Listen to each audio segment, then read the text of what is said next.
একদিন রমজান মাসে আল্লাহর একজন ওলি সফর থেকে বাড়িতে ফিরছিলেন। এমন সময় হঠাৎ রাস্তায় ইফতারির সময় হয়ে যায়। তিনি তখন তাড়াহুড়া করে একটি বাড়িতে গিয়ে উঠলেন এবং একজন সুন্দরী মেয়েকে দেখে তাকে সম্বোধন করে বললেন, হে মুসলিম বোন, আমি একজন রোজাদার বর্মন থেকে বাড়িতে ফিরছিলাম। হঠাৎ করে ইফতারির সময় হয়ে গেল, কিন্তু আমার ইফতারি করার জন্য এক ফোঁটা পানিও নেই। দয়া করে আমাকে একটু পানি দিন যাতে রোজাটা ভাঙতে পারি। এটা শুনে মেয়েটি বলল, আপনি ঘরের ভিতরে আসুন, আমি ব্যবস্থা করে দিচ্ছি। অতঃপর মেয়েটি বিভিন্ন আইটেমের খাবার এনে পেশ করলো। তখন আল্লাহর ওলি মহান রবের শুকরিয়া আদায় করে ইফতার করতে শুরু করলেন। কিন্তু তিনি জানতেন না যে এই মেয়েটি শহরের প্রসিদ্ধ একজন দেহ ব্যবসায়ী। তার আসল নাম ছিল লায়লা, আর মানুষরা তাকে রাতের রানী বলে ডাকত। অতঃপর পরের দিন যখন আল্লাহর ওলি ঘুমাচ্ছিলেন, তখন তিনি স্বপ্নে দেখলেন সাদা পোশাক পরিহিত একজন ব্যক্তি এসে বলছেন, হে আল্লাহর বান্দা, তুমি একজন খাঁটি মুমিন হয়ে কিভাবে একজন বেশ্যার বাড়িতে গিয়ে ইফতার করলে? এটা শুনে আল্লাহর ওলি স্তব্ধ হয়ে গেলেন এবং বললেন, আমি তো জানতাম না সেই মেয়েটি খারাপ চরিত্রের। যদি জানতাম তাহলে কখনো তার বাড়িতে যেতাম না। তখন লোকটি বললেন, যেহেতু মেয়েটি তোমাকে খাবার দিয়ে এহসান করেছে, তাই তুমিও তার উপর এহসান করো।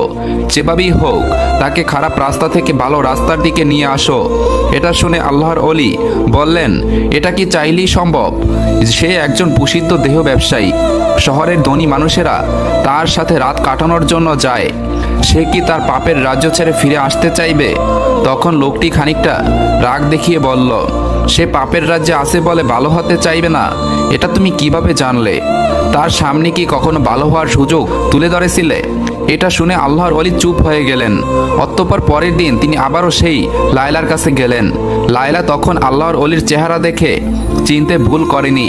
সে তাকে দেখে কিছুটা অপ্রস্তুত হয়ে গেল। এই অবস্থা দেখে আল্লাহর ওলি বললেন, আমি তোমার কাছে সময় কাটাতে আসিনি, বরং তোমাকে একটি সত্য জানাতে এসেছি। এটা শুনে লায়লা প্রথমে অবাক হলেও তার কথায় কৌতূহলী হয়ে গেল। আল্লাহর ওলি তখন আবারও বললেন, আমি একজন সাধারণ মানুষ, এখনও আলোর দিশা খুঁজে বেড়াচ্ছি। আর তুমি এমন একজন মানুষ যে অন্ধকারে থেকেও আলোর দিকে ডাক পাচ্ছ। লায়লা তার রহস্যময় কথা শুনে হেসে ফেলল, কিন্তু তার হাসির পিছনে এক অজানা শিহরণ বয়ে গেল। এই ব্যক্তি যেন তার মনের গোপন গভীরে লুকিয়ে থাকা প্রশ্নগুলো শুনতে পাচ্ছিল। অতঃপর তিনি এক টুকরা কাগজ লায়লার হাতে দিয়ে চলে গেলেন। সেই কাগজে লেখা ছিল, তুমি সৃষ্টি হয়েছো শুধু মানুষের বিনোদন দেওয়ার জন্য নয়, তোমার জন্মের উদ্দেশ্য আরও গভীর। তুমি কি সত্যকে জানতে চাও?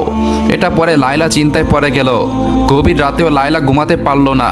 তার হৃদয়ের মধ্যে যেন এক জ্বর বয়ে যাচ্ছিল। সে ভাবছিল, এই ব্যক্তি আসলে কে? কেন সে আমার কাছে এসেছে? অতঃপর পরের দিন লায়লা সেই লোকের সন্ধানে বের হয়ে যায়, কিন্তু বহু খোঁজাখুঁজির পরেও তার কোনো সন্ধান পেল না। অবশেষে লায়লা শহরের হাকিমের কাছে উপস্থিত হলো এবং সেই প্রতীক সম্পর্কে তথ্য জানতে চাইল। হাকিম প্রথমে অবাক হলেও পরে ফিসফিস করে বলল, লায়লা, এই লোক কোনো সাধারণ মানুষ নয়। তুমি কি জানো সেই ব্যক্তি কে? উত্তরে লায়লা বলল, না, আমি শুধু জানি সে আমাকে প্রশ্নের জালে ফেলে গেছে। তখন হাকিম বলল, আসলে লোকটি একজন সাধক, তার নাম জায়েদ। বহু বছর আগে সে ছিল একজন ধনী ব্যবসায়ী, কিন্তু একদিন সবকিছু ছেড়ে দিয়ে সত্যের সন্ধানে সে বেরিয়ে পড়ে। সে কেবল তাদের কাছে যায় যাদের জন্য আল্লাহর কোনো পরিকল্পনা থাকে। এটা শুনে লায়লার হৃদয় কেঁপে উঠল। সে বিশ্বাস করতে পারছিল না যে তার মতো একজন নারীর জন্য আল্লাহর একজন ওলি এসেছিল। পরে লায়লা হাকিমের কাছ থেকে আল্লাহর ওলির সন্ধান নিয়ে রওনা হয়ে গেল। এদিকে আল্লাহর ওলি একটি মসজিদে বসা ছিলেন।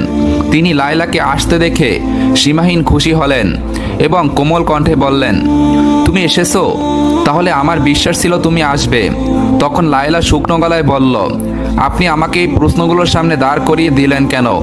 এটা শুনে আল্লাহর ওলি হেসে বললেন, কারণ তুমি জানো, তুমি শুধু এক রাতের সৌন্দর্য হওয়ার জন্য জন্মাওনি, বরং আল্লাহ তাআলা তোমাকে সৃষ্টি করেছেন ঘরের রানী হিসাবে। এই কথাগুলো যেন লায়লার হৃদয় কাঁপিয়ে দিল। তখন আল্লাহর ওলি আবারও বললেন, আচ্ছা লায়লা, তুমি এই ঘৃণ্য কাজে কিভাবে জড়িয়ে গেলে? একবারও কি নিজের আত্মসম্মানের কথা চিন্তা করলে না? এটা শুনে লায়লার ভিতরটা কান্নায় ফেটে যাচ্ছিল। সে কেঁদে কেঁদে বলল, কোনো মেয়ে স্বেচ্ছায় নিজের সম্মান বিলিয়ে দেয় না, পরিস্থিতি তাকে বাধ্য করে এই কাজে নিয়ে আসে। আমি ছোটবেলায় দুর্ভাগ্যবশত আমার মা বাবাকে হারিয়ে ফেলি।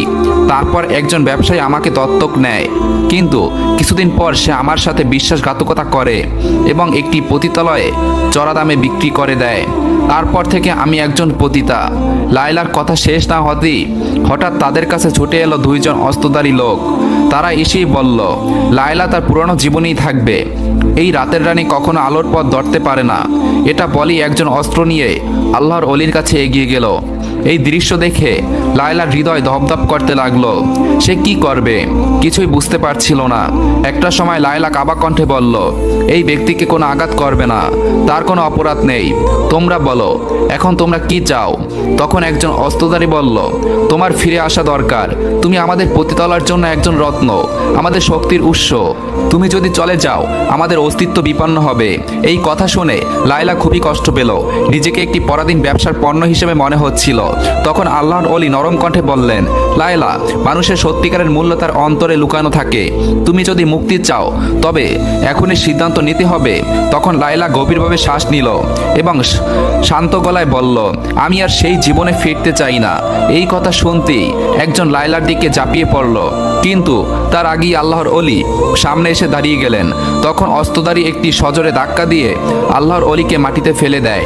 এটা দেখে লায়লা চিৎকার করে উঠল এবং সাহস নিয়ে একটি পাথর দিয়ে আঘাত করল লোকটির মাথায়। চোখের পলকে আল্লাহর ওলিকে নিয়ে দৌড় দিল। তার সর্বোচ্চ শক্তি দিয়ে দৌড়াচ্ছিল। তার পিছন থেকে শোনা যাচ্ছিল দাওয়া করার আওয়াজ।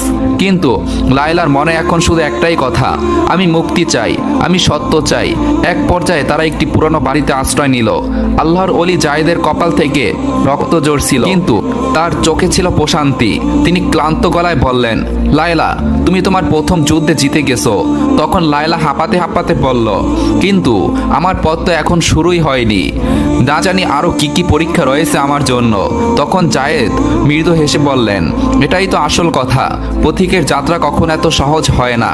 এদিকে শহরের অন্য প্রান্তে অস্ত্রধারীরা আবারও জড়ো হচ্ছিল। তারা জানতো লায়লা পালিয়ে গেছে, কিন্তু তারা এটা জানতো না যে লায়লা আর আগের সেই রাতের রানী নেই। এদিকে পুরানো বাড়িতে লায়লা আর জায়েদ লুকিয়েছিলেন। লায়লার হৃদয় স্পন্দন তখনও দ্রুত চলছিল, কিন্তু তার মনে এক নতুন অনুভূতি কাজ করছিল। এজন্য এক ধরনের সাহস, এক ধরনের মুক্তির স্বাদ। অতঃপর লায়লা জায়েদকে ফিসফিস করে বলল, আমরা এখন কি করব? তখন জায়েদ ভেবেচিন্তে বললেন, তোমাকে শহর ছাড়তে হবে, কিন্তু এই অন্ধকার জগৎ তোমাকে সহজে যেতে দিবে না। এটা শুনে লায়লা এক মুহূর্ত চুপ করে থাকলো। তারপর বলল, কিন্তু আমি কোথায় যাব? আমার তো এই দুনিয়ার কেউ নেই। তখন জায়েদ বললেন, আল্লাহর দরবারে যার কেউ নেই সে সবচেয়ে শক্তিশালী। আল্লাহর উপর আস্থা হারাইও না। তিনি ওয়াদা দিয়েছেন, কেউ যদি আল্লাহর রাস্তায় যাওয়ার জন্য চেষ্টা করে তাহলে তিনি অসংখ্য রাস্তা খুলে দিয়ে সাহায্য করবেন। অতঃপর তারা রাতের বেলা শহর ছাড়ার জন্য বের হয়ে গেল, কিন্তু কিছুক্ষণ যাওয়ার পর দেখতে পেল অদূরে এই সীমান্তে অস্ত্রধারীরা টহল দিচ্ছে। এই দৃশ্য দেখে লায়লা এক গভীর শ্বাস নিল। তখন জায়েদ অভয় দিয়ে বললেন, ভয়ের কিছু নেই। শহরের একটি গোপন সুড়ঙ্গ পথ রয়েছে যা অনেকের পুরনো। তার ব্যাপারে কেবলমাত্র কিছু অভিজ্ঞ লোকই জানে। আমরা সেই পথ দিয়ে পালাবো, তুমি অযথা ভয় পাবে না। তখন লায়লা মুচকি হেসে বলল, কিসের ভয়? আপনি যেহেতু সাথে আছেন তাই ভয় পাওয়ার কিছুই নেই। তবে যেভাবেই হোক আমি মুক্তি চাই। অতঃপর তারা সুড়ঙ্গ পথ দিয়ে চলতে লাগলেন। কিছুক্ষণ যাওয়ার পর হঠাৎ পিছন থেকে পায়ের শব্দ শোনা গেল। অস্ত্রধারীদের কেউ হয়তো পিছু নিয়েছে। জায়েদ তখন লায়লার দিকে তাকিয়ে বললেন, এবার তোমার উপর নির্ভর করছে লায়লা, তুমি কি সত্যের পথে এগোবে নাকি আবার অন্ধকারে ফিরে যাবে? তখন লায়লা এক মুহূর্তের জন্য চোখ বন্ধ করে বলল, আমি আলো চাই, আমি অন্ধকারে যেতে চাই না। লায়লা কিছুক্ষণ চুপ থেকে আবারও ফিসফিস করে বলল, আমরা কি তাহলে ধরা পড়ব? তখন শান্ত গলায় জায়েদ বললেন, সত্যের পথ কখনই সহজ হয় না, কিন্তু যারা আল্লাহর উপর ভরসা রাখে তারা কখনো হেরে যায় না। এভাবে চলতে চলতে সুড়ঙ্গ পথের ওই পাশে গিয়ে দেখলো সামনেই রয়েছে একটি লোহার দরজা, যা কেবলমাত্র বাহির থেকে খোলা যায়। এটা দেখে লায়লা নিরাশ হয়ে বলল, এখন কি হবে? পিছন থেকে অস্ত্রধারীদের দাওয়ার শব্দ আসছে। তখন আল্লাহর ওলি জায়েদ দোয়া পরে ধীরে ধীরে দরজার একটি অংশে বিসমিল্লাহ বলে ধাক্কা দিলেন। সঙ্গে সঙ্গে দরজাটি মাটিতে পড়ে গেল। তখন তারা আলহামদুলিল্লাহ বলে বের হয়ে আসলেন। তখন লায়লার হৃদয়ে কোরআনের একটি আয়াতের কথা মনে হচ্ছিল। সেখানে বলা হয়েছে, যারা আমার পথে সংগ্রাম করে আমি অবশ্যই তাদের জন্য আমার পথ খুলে দেব। অতঃপর তারা ক্লান্ত শরীরে মরুভূমির পথে দৌড়াতে লাগে। আর একটু সামনে গেলে হয়তো তারা তাদের নাগালের বাইরে চলে যাবে। এমন সময় লায়লা পিছন থেকে একটি আওয়াজ শুনতে পেল। পিছনে তাকিয়ে দেখতে পেল অস্ত্রধারীদের একটি তীর জায়েদের দিকে ছুটে আসছে। লায়লা তখন নিজের শরীরটা জায়েদের সামনে নিয়ে তীরটি নিজের শরীরে নিয়ে নিল। ফলে লায়লা দপ করে মাটিতে লুটিয়ে পড়ল। তখন জায়েদ বিস্ময় চিৎকার করে তার দিকে তাকিয়ে দেখলেন যে রক্তে তার জামা কাপড় ভিজে গেছে। কিন্তু লায়লার চোখে ছিল প্রশান্তি। সে বলছিল, আমি এখন মুক্ত, আমি অন্ধকার থেকে বেরিয়ে এসেছি। ঠিক তখন এই মরুভূমির গভীর থেকে কয়েকজন রহস্যময় মানুষ এসে হাজির হলো। এদের একজন জায়েদের কাঁধে হাত রেখে বলল, তোমরা সত্যের পথের যাত্রী, তাই আল্লাহ তাআলা আমাদেরকে পাঠিয়েছেন তোমাদের সাহায্য করার জন্য। অতঃপর তারা লায়লাকে একটি উটের পিঠে বসিয়ে দিল। তখন জায়েদ বিস্মিত হয়ে তাকিয়ে বললেন, তোমরা কে? উত্তরে একজন বলল, আমরা সেই পথিক যারা আলোর দিশা খুঁজে বেড়াই, এবং আজ থেকে লায়লাও আমাদের একজন। এদিকে অস্ত্রধারীরা দূর থেকে সেই অদ্ভুত পথিকদেরকে দেখে তারা দাঁড়িয়ে গেল। তারা আর এগোতে সাহস পেল না। অতঃপর 3 দিন 3 রাত চলার পর তারা একটি ছোট গ্রামে গিয়ে উপস্থিত হলেন। লায়লা তখন ফিসফিস করে বলল, আমরা কোথায় এসেছি?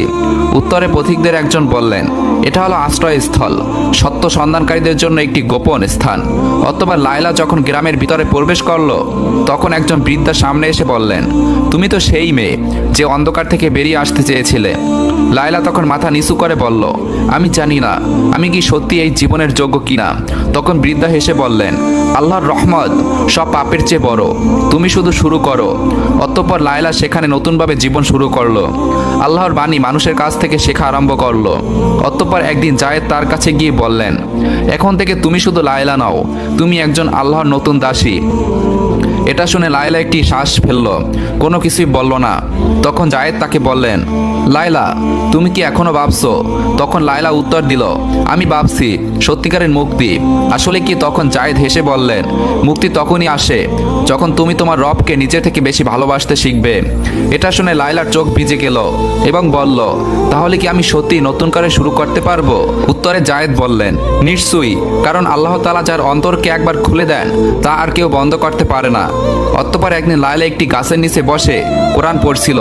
এমন সময় জায়েদ তার কাছে এসে বললেন, লায়লা আমরা দীর্ঘ সময় একে অপরের পাশে থেকেছি, তোমার সাথে এই যাত্রা শুরু করা আমার জীবনের অন্যতম শ্রেষ্ঠ সম্মান। কিন্তু এখন আমি তোমাকে একটি প্রশ্ন করতে চাই। লায়লা তখন হেসে বলল, ঠিক আছে, বলুন কি বলতে চান।